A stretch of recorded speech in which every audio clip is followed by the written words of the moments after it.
কলকাতা শহরে নির্মাণ কাজের জায়গাগুলো ম্যালেরিয়া এবং ডেঙ্গু মশার সবথেকে বড় একটা আঁতুড়ঘর। আর এইসব জায়গায় মশার বংশবৃদ্ধি ঠেকাবার জন্যে কলকাতা পুরসভার স্বাস্থ্য দপ্তর যথেষ্ট কড়া পদক্ষেপ নিচ্ছে। আমার পেছনে দেখতে পাচ্ছেন একজন মেয়ে কোমরে হাত দিয়ে কি একটা দেখছে। সেই একই মেয়ে আরেকটা কনস্ট্রাকশন সাইটের লোকদের নিয়ে ভিজিট করছে। এর নাম বৈশাখী বিশ্বাস, কলকাতা পুরসভার একজন ভেক্টর কন্ট্রোল অফিসার। কমিশনার উনাদেরকে পাওয়ার ডেলিগেট করেছেন যে কোনো জায়গায় মশার বংশ বৃদ্ধি ঠেকাবার জন্য তারা লিগাল স্টেপ নিতে পারে।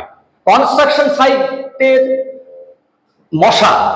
মশার উৎস বিনাশ করার জন্য আমরা প্রথমে কনস্ট্রাকশন সাইটে যারা আছেন ডেভেলপার, প্রমোটার, তাদেরকে একটা গাইডলাইন দেব কি করতে হবে কি করতে হবে না।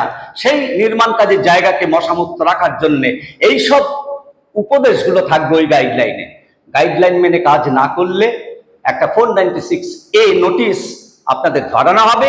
নোটিশেও যদি আপনার ঘুম না ভাঙে তাহলে আমরা কি করব, বড় এক্সিকিউটিভ ইঞ্জিনিয়ারকে বলবো স্টপ ওয়ার্ক নোটিশ জারি করতে। স্টপ ওয়ার্ক নোটিশ জারি করলে আপনাদেরই ক্ষতি।